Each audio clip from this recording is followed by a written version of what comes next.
வணக்கம். சின்ன குரூப் சேனலுக்கு உங்கள் அனைவரையும் அன்புடன் வரவேற்கின்றேன். 4/2/2025 ரத சப்தமி. இன்றைய தினம் ரொம்பவே சிறப்பு வாய்ந்த தினமாக சொல்லப்படுகின்றது. செல்வ நிலையை உயர்த்தும் ரத பஞ்சமி.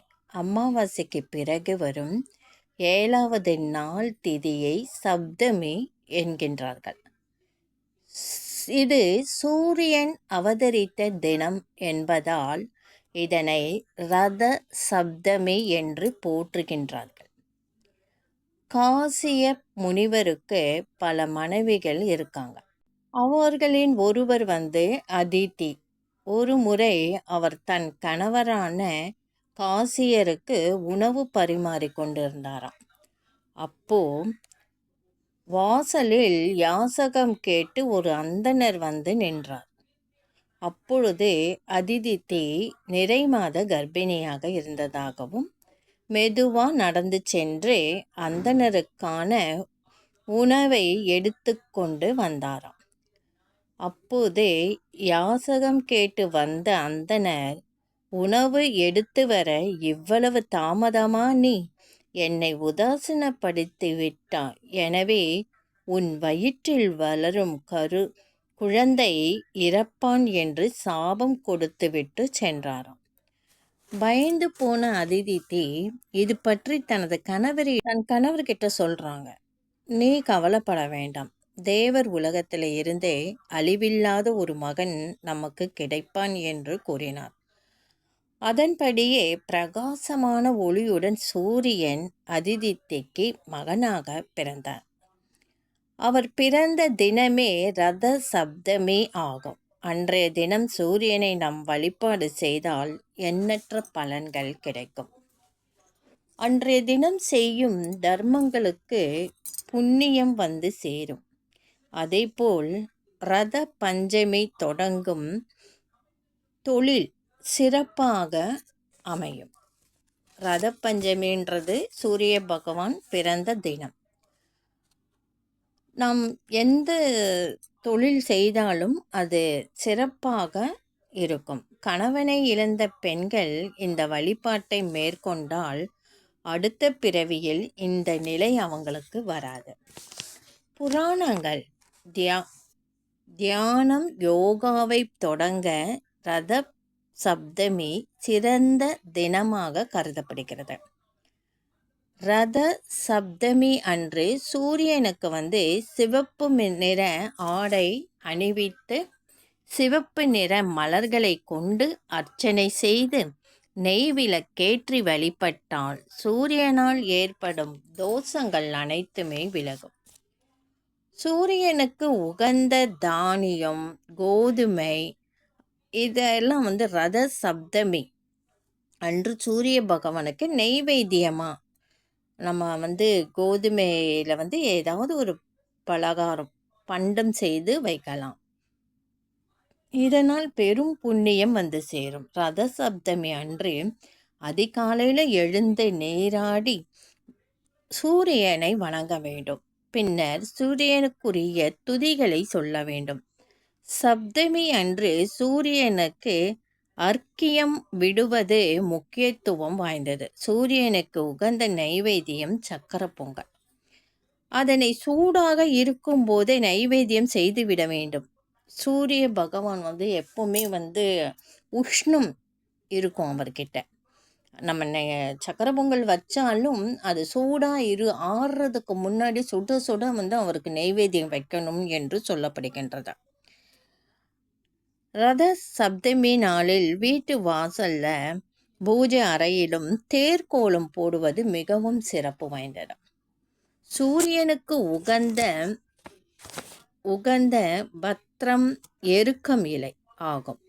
ரத சப்தமி அன்று 7 எருக்கம் இலைகளை தலையில வச்சு நீராடுவது மிகவும் அவசியம். அதாவது 7 எருக்க இலை எடுத்த வெள்ளை எருக்கம் ரொம்ப சிறப்பு வாய்ந்தது.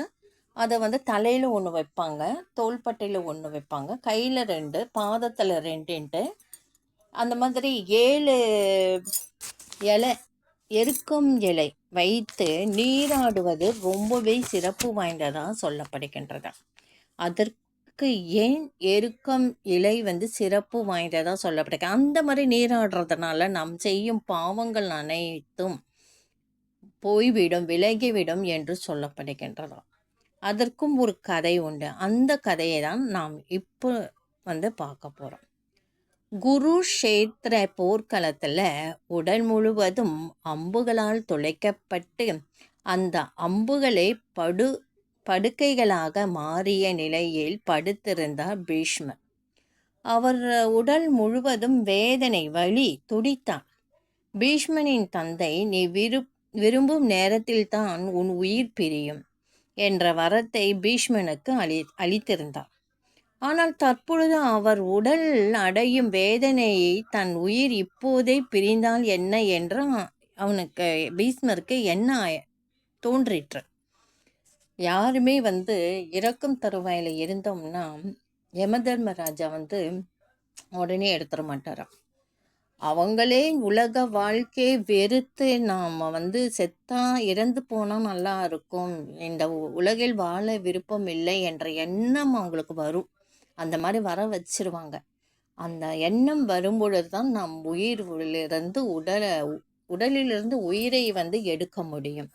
அதுபோல தான் எல்லாருக்குமே அந்த வரத்தை கொடுத்திருக்காரு.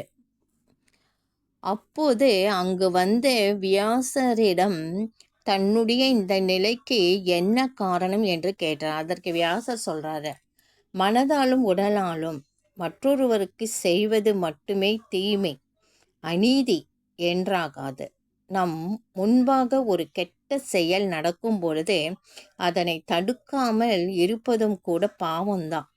அதை பார்த்துட்டு பார்க்காம போறது மகா பாவம் என்று சொல்றாரு. சிறந்த புத்திசாலியான பீஷ்மர் கௌரவ சபையில் திரௌபதிக்கு அநீதி நிகழ்ந்த போது அதனை கண்டும் காணாமல் இருந்ததால் தனக்கு ஏற்பட்ட விளைவு இது என்பதை அவர்களால் உணர முடிந்தது. உடனே வியாசர், ஒருவர் தான் செய்தது மகா பாவம் என்று உணர்ந்து வருந்தும் பொழுது அவரது பாவம் அகன்று விடும்.